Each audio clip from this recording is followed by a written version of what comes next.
Welcome everyone to the podcast. Today I have with me Karin Childress-Wiley. Karin, welcome to the podcast. Hey Joe, how are you? Great to be here. Good. So, I've been doing this a while, and a lot of times I have people on who I admire, I'm fans with, but this time I not only have someone on that I admire and I'm a fan of, but a friend. So thank you for being here. You're welcome. Glad to be.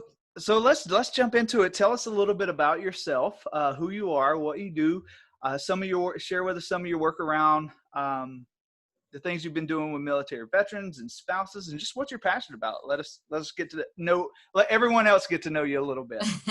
Okay, great. So I'm Karin Childress-Wiley.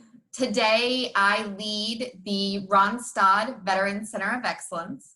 Ronstadt is $25 billion staffing organization, global organization, and the Veterans Center of Excellence is designed to operationalize veteran readiness across all of Ronstadt's business groups, with our goal of being at the center of supply and demand.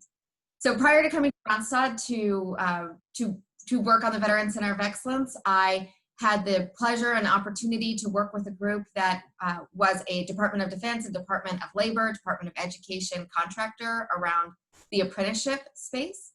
And prior to that, I stood up and led military.com's veteran employment program for many, many years, which is where I got to meet you, Joe. Also, I'm a military spouse. My husband recently retired after 22 years of service to the United States Marine Corps. That's right. Also daughter of, granddaughter of, great-great-granddaughter of. So I have the honor and privilege of coming from a long line of military heritage in my family. And that's what I'm passionate about. I'm passionate about veteran employment. I've been doing this since before it was cool. So it's like you and I started the trend. Everyone else who comes after us is just, following in our trendy footsteps of being veteran employment. If I had a passion, it would probably be on the enlisted side. Not that I don't support all of them, but I think that there's a group of the enlisted folks that maybe have a harder time transitioning than others. And so that's my personal passion. Yeah, as a former enlisted person, I appreciate that. And it might come from my husband being enlisted also. Yeah, the struggle's real. Yeah, so we started this early. I think you and I met back in 2015 when I was working at Aetna and building out their program. And it was like the new thing, right? It was the new shiny toy that everybody was getting into. We did some work with, I don't know if you remember what was it called then? The 100,000 Jobs Coalition mission? 100,000 Jobs mission. Yeah. Which they had to scrap because they got to 1 million, which is That's right. Are they still around? Yeah. Oh, absolutely. Yeah, absolutely. Yeah. So this has been going on for a while, right? This employment or organization passion around helping veterans transition. And so the business case has kind of been made, right, on the value of hiring veterans. But what I want us to talk about today is, or we'll start off talking about, they've been doing it for a while. What are some of the things that veterans specific, right? We'll talk about veterans and their transition first. What are they still struggling with, right? So the transition, and a little context around my question. So the transition process that I went through back in 2015 was far, better than anything that, say, our Desert Shield, Desert Storm vets went through. I mean, I don't even think they had it in the context that we had. Our Vietnam vets, World War II vets, none of them had anything like that, right? So I'm very appreciative of it. But there's some gaps that you have to fill in, right? So what are they still struggling with, right? Is it resume writing? Is it translating their skills? Or are they good at that and just not good at something else? What are you seeing? So, this is just Karin's opinion, but I sit in this space and I see it from all sides. I think probably the biggest struggle for veterans transitioning is that they're either looking for their first meaningful career, if they're ready to dive into their career, or they're going back to school and looking for a job that will get them through school. And the reality is that just puts them right into hiring. That just puts them right into talent acquisition. And that sometimes veteran employment is hard because regular employment is hard. You know, there's a lot of advancements. We've got AI, applicant tracking systems, pre-screening. There's a lot of great advancements in the space, but it still just means that your resume has to get through the filters. You've got to write a resume to the job. Oftentimes those ATSs feel like black holes. So I think today, a lot of what they're experiencing, it really is just the same old stuff as everyone else, but they have less experience than the people that they're competing with. You know, it used to be, I think, that the problem was that they would submit a resume filled with military jargon, or there was only this literal translation. My husband was a 3529 motor transportation maintenance too. So what job did he do? He could be a mechanic. Right. I think that problem still exists a little bit, but I think the veterans or the service members are better at it than they used to be. Still just sort of falling into the same old trap of submitting resumes and trying to get noticed and trying to be, you know, the one of 100 resumes that gets a call back. Yeah. I would agree that the struggles are shifting a little bit, right? So when I was going through what's not called ACAP anymore. What is it called now? Gosh, I'm dating myself there. TAP, right? So it's TAP.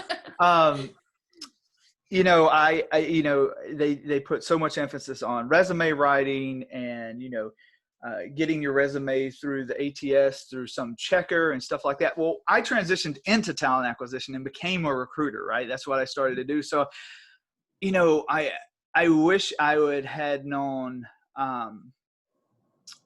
during my transition what I found out about 6 months to a year later, right? Like, okay, it's not so much about the formatting, it's about the content, right?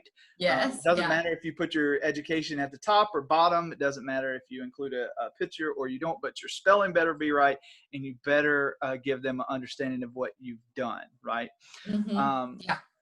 I did not necessarily need to be told to wear a suit and tie to an interview, you know? So some of those things. Although I didn't show up in a suit today myself, but same here. Look, coronavirus it's a different world. So during it, just not to get off topic here, I knew we were going to have such a fun conversation.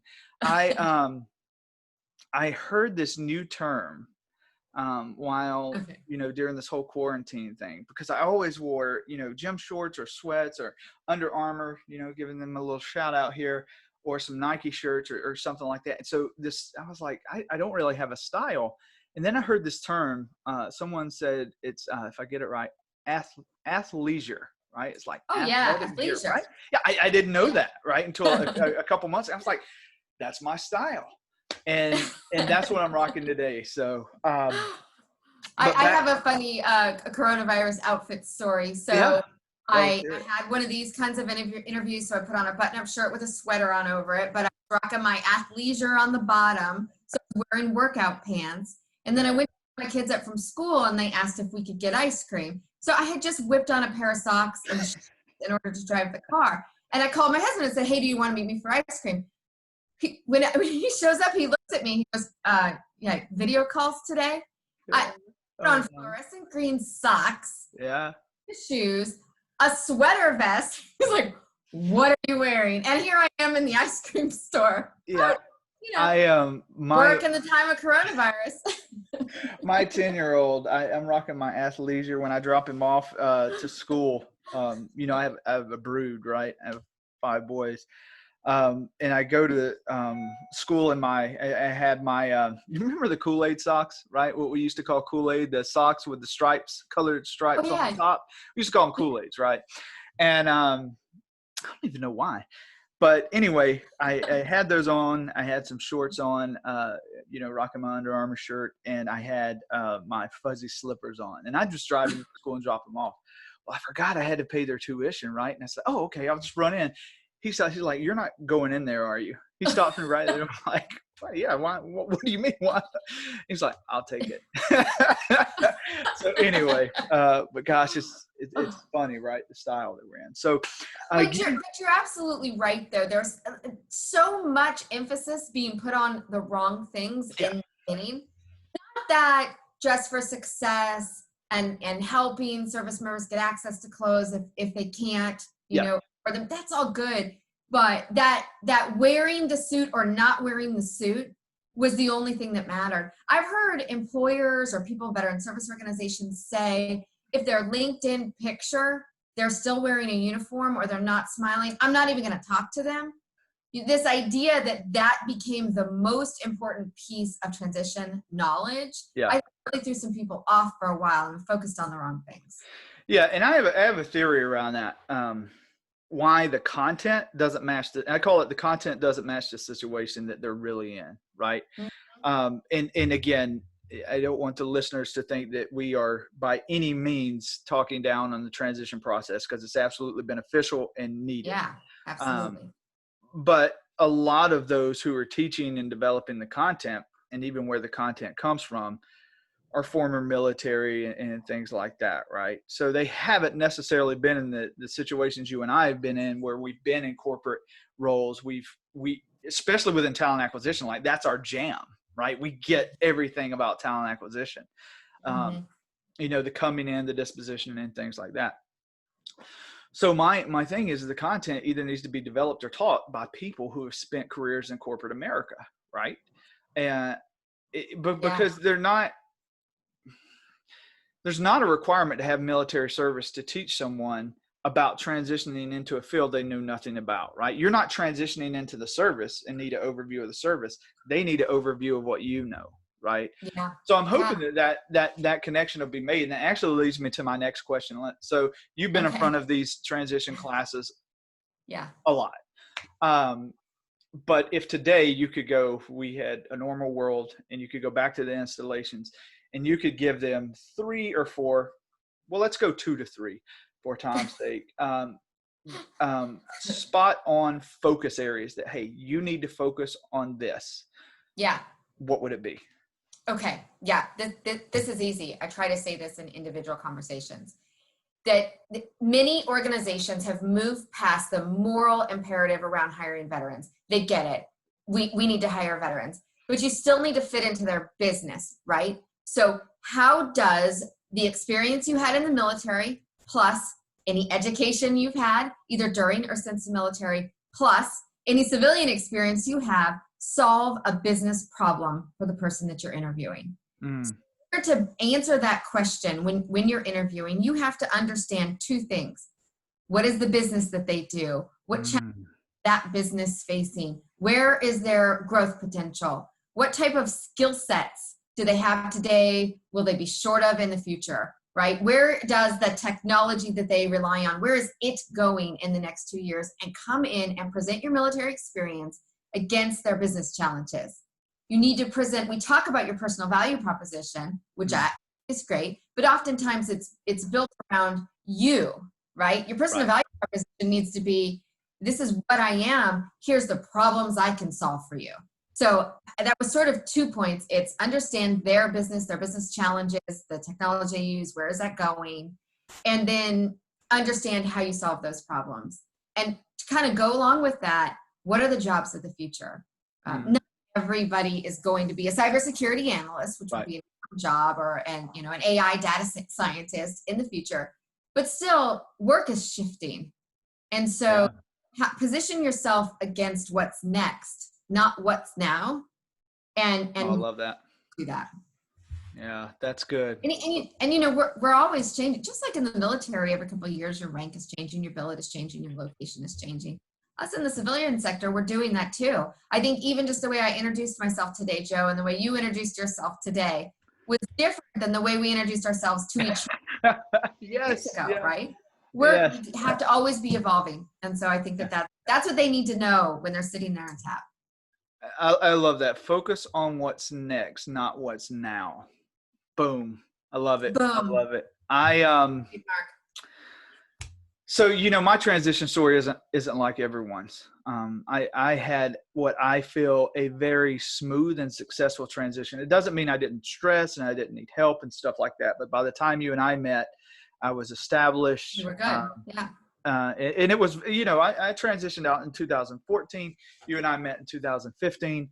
Gosh, do you still remember that restaurant we went to? Oh, it was amazing. So good. So With our friend Don Graham, shout out to yes, Don. Don. Yes, yes. Oh my gosh. And I think the thing that led to my biggest success was not understanding how not to put I was NCOIC, for something into my resume. I got that, and I understood that jumping out of airplanes doesn't translate into an HR job, right? Mm-hmm. What I did was I established a really strong network. I put myself out there, just me. And I had a phenomenal network of 2 to 3 mentors and these weren't military people. These were CEOs of mid-sized companies. One of them was a president of a multi-million-dollar company. And I latched onto them when I found out that they were going to be medically retiring me, and I had about 6 months, maybe max, that clock. And I was like, okay, what can I do? And that right there, establishing those 3 relationships, it was 3 people, changed everything for me. Because when I went to my first interview, mind you, I was like most veterans. Before I went to the Army, I was a sandwich artist at Subway. You don't have to interview for those jobs. Well, you may have to now, but you didn't have to back in the late 90s. So I was ready. I was ready to answer their questions, and what's that? They call it the STAR method, right? I was ready to translate because I knew what they were wanting to hear, right, from my experience, not what TAP or ACAP was telling me, or what I thought. Like, man, why did I need to share with them like the specifics around my deployment, right? I could gloss over it. What they needed was to see that I could come in and do the job, understanding there's a learning curve, but how fast I could do it. So I was prepared there, but I was also prepared to have the compensation conversation, right? Because I think a lot of times, the conversations I still have with veterans, when they're talking about comp, they'll be, and I face it big time on the officer side. We're like, yeah, well, they say I can come in at about 55K. And I'm like, wow, you are a captain in the United States military with 2 college degrees, bro. We need to chat, and we need to talk about that, right? So I understood my value and from the market terms. Those are things that you don't get in your transition process. So I love that you talked about understanding the company, the organization. And another thing that I did was I knew I was leaving the largest professional organization in the world. I've said this multiple times to people who talk to me about this. But it's governed by values, morals, ethos, and creeds, right? It's very personal. So I focused on the industry I wanted to get involved in. And for me, it was pharmaceutical, healthcare, and stuff like that, because they have that impact. From there, I targeted a company, and then, okay, what do I want to do with this company? So I love that you covered that. So let's pivot, right? Sorry, Joe. Did you use an organization to get those mentors, or those just people you worked with on your own? No, so because I did not come to D&I until a little bit later in the game, right?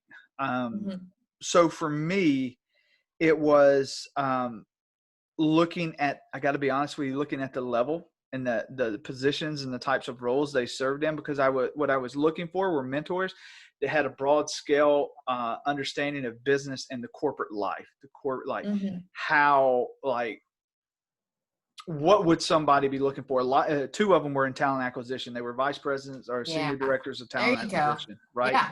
Because that's the gatekeeper. That's where I'm trying. That's the gauntlet that I was going to have to get through to get anything. So two of the 3 people were senior talent acquisition people. And then actually there were 4, because there was a CHRO as well. One of the CHROs I actually ended up working in her HR. That was my first job at Aetna. So great. It was cool. It worked out.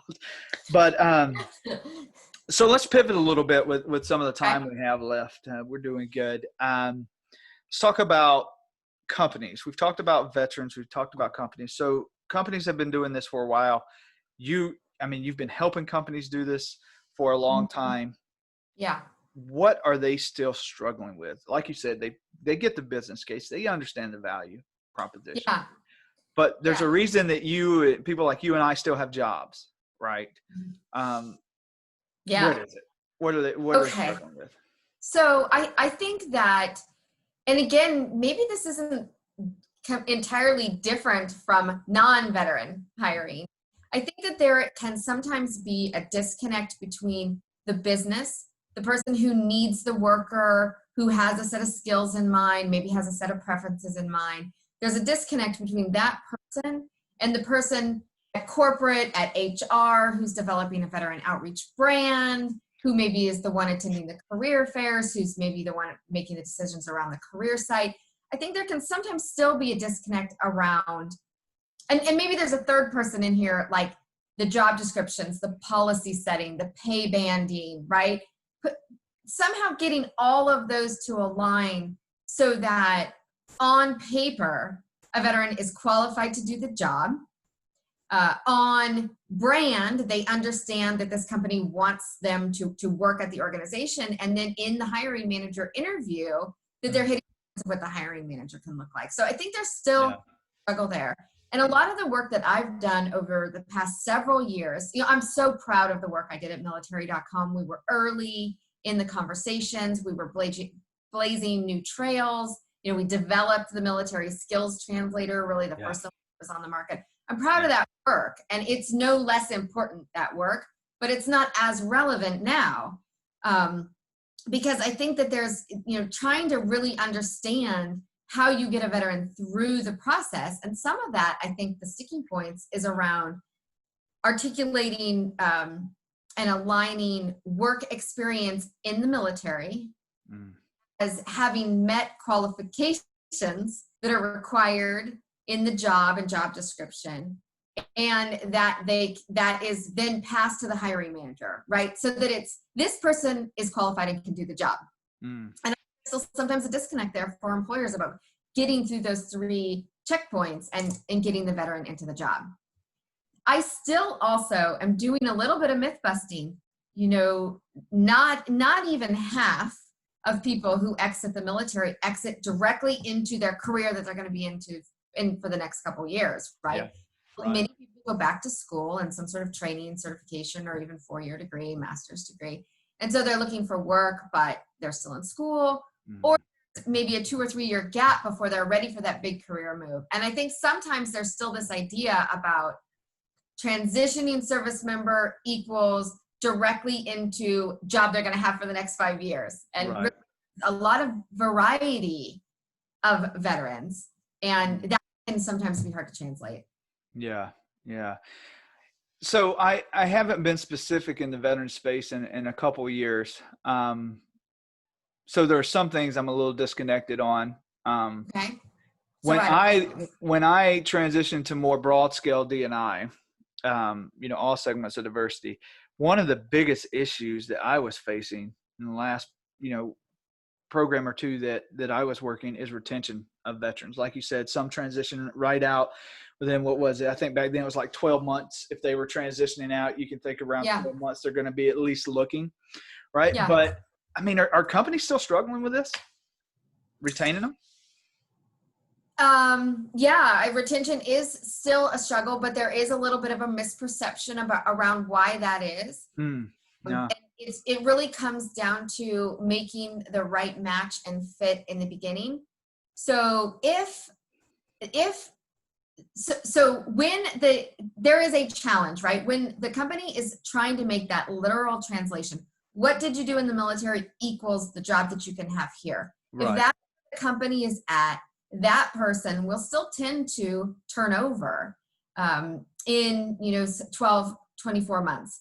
And the reason they give is because they don't feel like all of their skills are being used. Right. A company has really found a way to both translate skills and transfer skills, hard skills, leadership ability, and they're hiring in the whole person, not just the MOS code or job duty that they had in the military. When that is happening, and so maybe a more advanced or sophisticated veteran hiring practice, those people stay longer than non-service members. They promote faster. They bring on veterans. Their teams grow. In fact, there's even some studies that suggest that when a company is good at doing that, they have higher revenue, higher gross profit margins, and that goes across all of D&I, right? Once a company gets really hiring in the whole person, sky's the limit for profitability. So there's these two camps, and I think that the idea of trying to get from military friendly to veteran ready, but actually beyond words to practice, once they really understand how to bring in the whole person, no, we don't have retention problems anymore. The other thing too is that as veterans begin to understand their worth, they spend a couple of years in an organization, they start to see that how they can add value. And Right. they look elsewhere. You used the term whole person there a few times, and someone once said to me, I can't remember when, but that when thinking about a whole person, sometimes there's a difference in what that would be defined as from someone with non-military experience versus someone with military experience. And they explained it to me because I asked them, I was confused. Like, well, what do you mean? Right? We're all still flesh and blood, right? We all have the same, we're not literally walking around with capes regardless of the shirts you've seen, right? Or the memes. But this person was talking about in terms of versatility, right? And adaptability, right? Where, in the military, and I'll talk about the Army specific, in a span of 15 years, you could be a parachute rigger, an HR professional, a mechanic, and a guitar player, right? You can have 4 individualized careers in a span of 15 years, right? So your skill sets and your mentality and stuff. And I just thought that was like, again, one of those mind-blowing moments. I was like, I never thought about that, right? Plus deploy. Yeah. So you have combat. Yeah. Right? And not deployed. And so you've got something else like a readiness. You have like a readiness version of yourself and a combat version of yourself. And I experienced this without realizing it. And I started noticing after this person told me that. So what I stress about is very, very minimal. If you remember anything about me, I stress very little about things because the perspective I put it in is at least I'm not getting shot at. Right. At least there's not indirect fire raining in on me. So I had a hard time. Like I would be in meetings and people would be freaking out about a deadline or a work stream that's overdue. And my face, the facial expressions I would be making, and I had to catch myself because I actually offended someone. They were like, well, I don't feel like, Joe, you're taking this very serious. And it wasn't that I was not taking it very serious, but I wasn't going to have a panic attack about it, right? Because I'm not ducking under a Humvee right now. But that kind of played to what he was talking about. There's the way that whole person views thing and is a whole person. So anyway. Yeah. And that attribute is not on a resume, or it's in some buzzword like mission focused, or it doesn't really convey. It's not written out to where it's not written out to where I'm not going to freak out and stress over miss an email, right? But anyway. Well, my husband actually experiences that sort of in an opposite way. So he had a great transition coach and got a very good job when he came out of the military. And so he's leading 6 different maintenance shops for a very large steel organization. And he'll the same thing. His whole person is that, he sees problems that arise in the workplace as missions, right? And so mission solve, where not everyone around him has the same level of urgency. And so, he's kind of approaching it from the different side and can sometimes feel frustrated about the lack of urgency about problems, or maybe their perception is it's okay if the problem goes on for a few days, where for him, a piece of equipment is broken, could be, life-changing. And so, he has an urgency to fix it. But again, so that's probably written on his resume also as mission-centered. Right? Mission-focused, goal-oriented. He's a very goal-oriented guy, right? But you need to take in his whole person, and that's why he can lead an organization like that, even though there's really no literal translation to what he does today in the military. It's his ability to have 6 shops with 6 different sets of problems and keep it in his mind to prioritize and solve those problems. Right. Yeah, that's a good point. Let's see here. So we are doing good. I want us to get to a couple other things. Okay. Yeah, we knew you and I would chit chat. So Yeah. So what are companies doing well? I mean, what have they, like, what lessons have they, I don't want to say that. Just what are they doing well? What are they being successful at? And hiring veterans. yeah, yeah. Well, I think that you're finding either by intention or just by happenstance that more and more veterans are making their way into HR and talent acquisition roles. I think we're finding that there's a greater understanding of the military population. And as I said before, I really think that companies have made the hurdle from moral imperative to business imperative. I think they understand that this is about hiring in people with good skill sets. They don't always know exactly how to do that or get it right, but I think they understand this is not a patriotic mission anymore. This is a really highly skilled niche audience. And so I need to recruit this audience just like I would where I need to be, I need to find aerospace engineers, super important for my business. So are people with these skill sets. So I think they've crossed that bridge and they get the business reasons. Yeah. And I think that's the most important thing, right? They need to see that business sense. And so that's good that's what they're doing well in. So but I think some of that comes from actually having veterans sit in those roles. You probably know this, you probably run into it all the time. But I'm pleasantly surprised very often when I get involved in a conversation with a team, an HR team or a talent acquisition team in a large corporation. There is a veteran in that group, often in one of the most senior positions. Yeah. That really helps. Maybe they don't allow stereotypes to perpetuate, or, they can just share their perspective. Yeah, I see that a lot too. I was put on a project team with a current client right now to work on some pretty heavy DE&I initiatives. And out of a project team of 8, 3 of us were veterans, right? And I mean, and this is a smaller client, right? I mean, the employee base is maybe it's right at 1,000. So,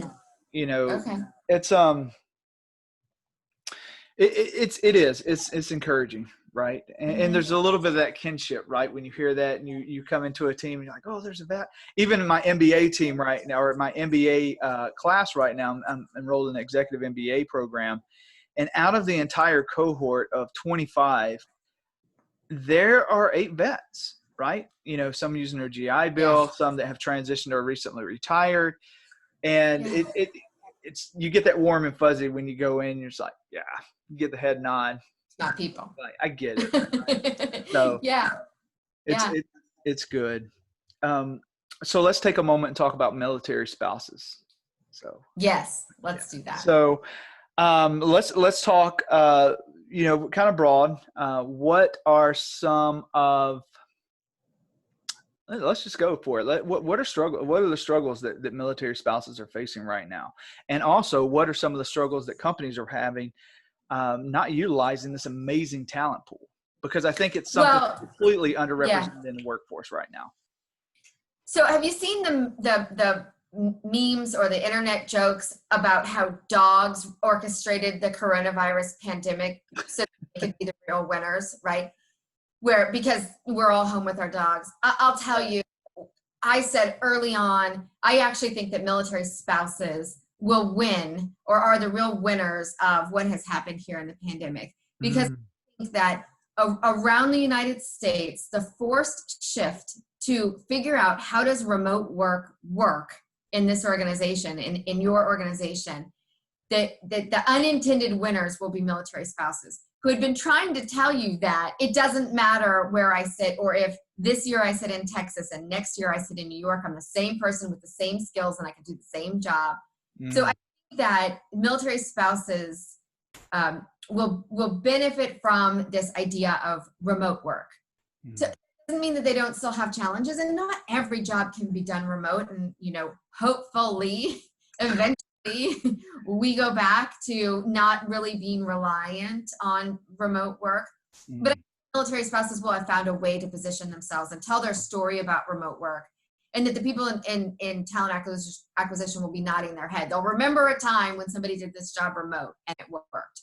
But they still face challenges, and the challenges are around gaps, gaps in their career history, or maybe moves that don't quite make sense. And since you don't, generally speaking, put military spouse in your job title or at the top of your resume, until you've identified as being a military spouse, the gaps on paper can look a little strange.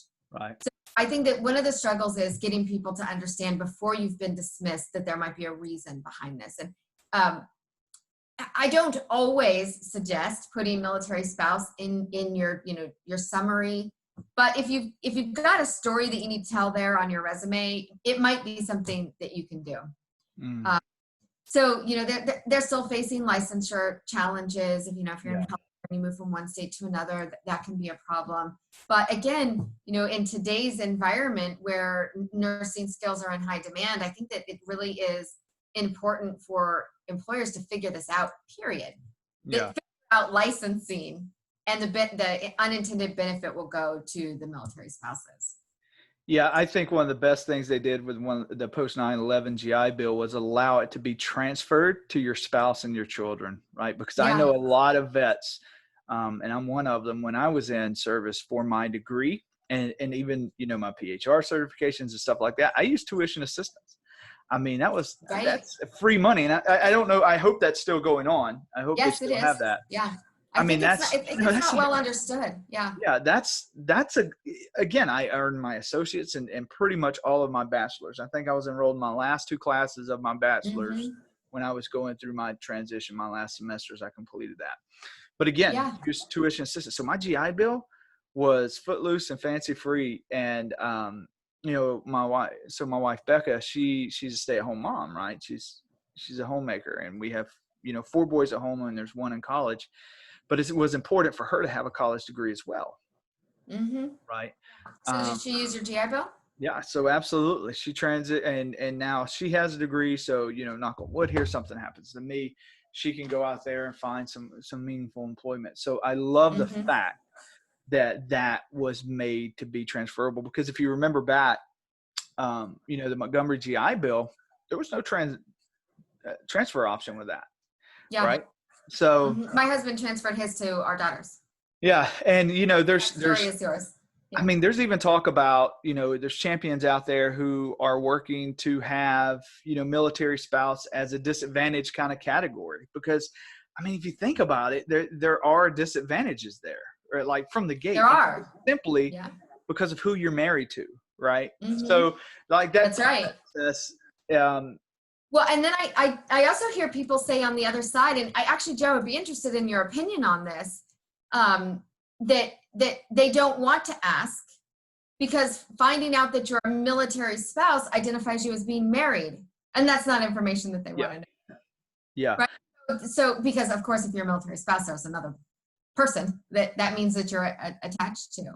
Right. Yeah, that's a slippery slope, right? I can understand that version in asking that. Yeah. But the statistics show that among the top 3 reasons why people exit the military is a concern for the finances or the career of their spouse, right? Yeah. They need their spouse to be able to work in order for them to pay the bills. So they have to leave the military in order to make themselves able to be a two worker household. That I think sort of sets up the idea of a disadvantaged worker class. It does. Yeah. And absolutely. And when spouses get involved in this military life, right, when they decide, I'm going to marry a service member, sorry, you don't really know what you're buying into, until you get to that first duty station. You're there 24 months, and that time that time on station is up, and now you got to move across to like Germany or something like that. Like, you don't understand, right? No. People have said that to me. You knew what you were getting into. No, they don't. Sorry, but I did not. I didn't even know what marriage, how complicated marriage was. Yeah, right.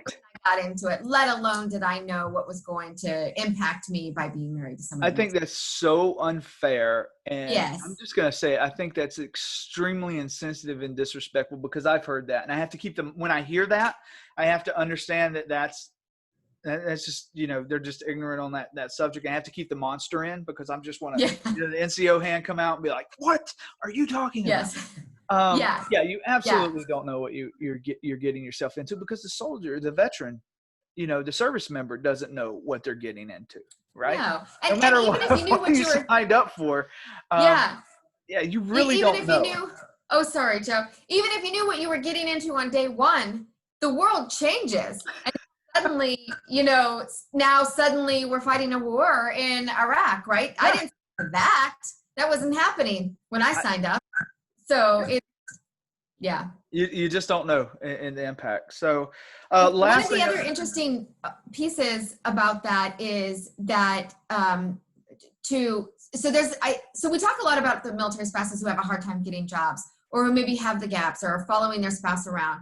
But there is also the flip side that I personally experienced. And that is, before I married my husband, I already had a successful career.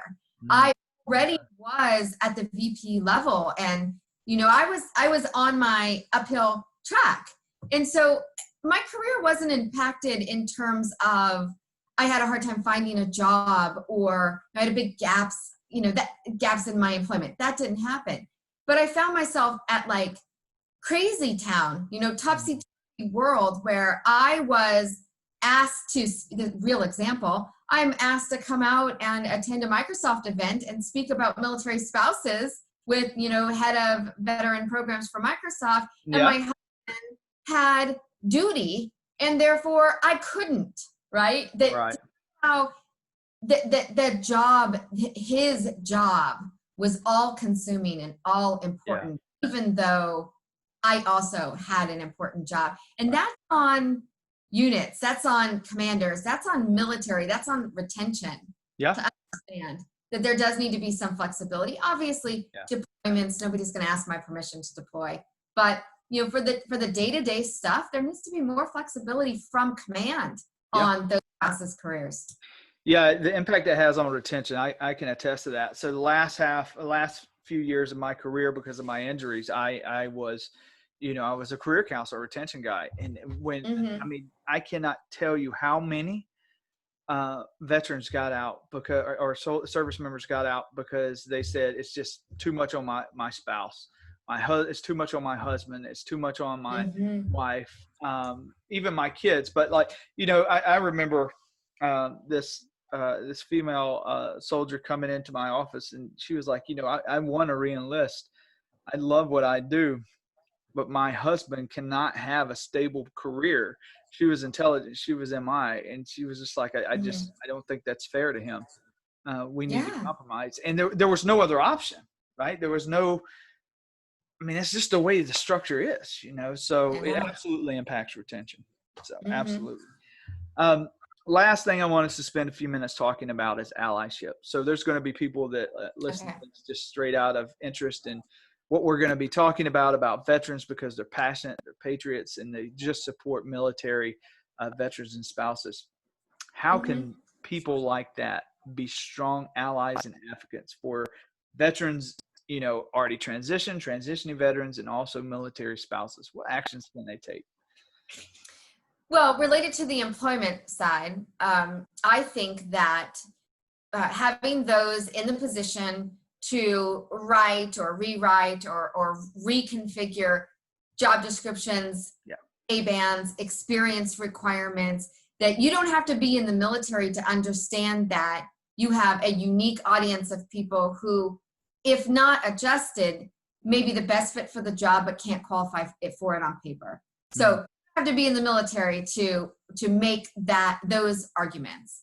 You don't have to be a service member or a military spouse to spend a few extra seconds looking at a resume and really trying to understand that whole person, the soft skills, and think about, what does this person really bring to an organization, my organization, or my client's organization. I think that that's really important. And there's a lot of other ways that I think we can be supportive, but as it relates to employment, those two things I think are probably need to come from outside the veteran community, so that it becomes a norm rather than just something that the veteran teams are pushing for. Right. Right. I couldn't agree more. Couldn't agree more. And that's that's a big thing that I focus on a lot in DE and I work when I'm working with companies or just society and organizations and associations. I call it activated allyship. Just be actionable, right? I create a specific framework around my allyship. I'm a white male from Northeast Georgia. No one thinks I'm the D&I guy. No one. Right. Right. Not only am I Yeah. from Northeast Georgia, I sound like it, right? I usually get, no, you're from Alabama. No, man, I'm from Georgia. But no, it's being very intentional about your Intentional. allyship, Yeah. supporting organizations and associations. And like you said, if you are, in that corporate realm, be active also in the ERGs, right? If there's a veteran ERG, Yeah. jump in, Yeah. help Yeah. start a mentorship program at your company, anything, right? Just Or a lot of the mentorship programs in the ERGs started out as veteran to veteran, but what we've done and what I've seen a lot of organizations do is to shift that so that is not or does not have to be or maybe even should not be a veteran. And that would be another good place for an ally to step in and offer that mentorship. I love that you said that because that's tap. Yeah. If it's veteran to veteran mentorship, then you're just sharing a shared experience instead of an outside opinion. Yep, just like we talked about earlier, right? And I love that you said that because that's exactly how I advise now veterans ERGs when they start, because they almost all of them start talking about a mentorship program, and they start out, we'll put vets with vets, and I'm like, there's going to be zero learning in that situation. Even if that vet's a CEO or COO or in the C-suite, it doesn't matter.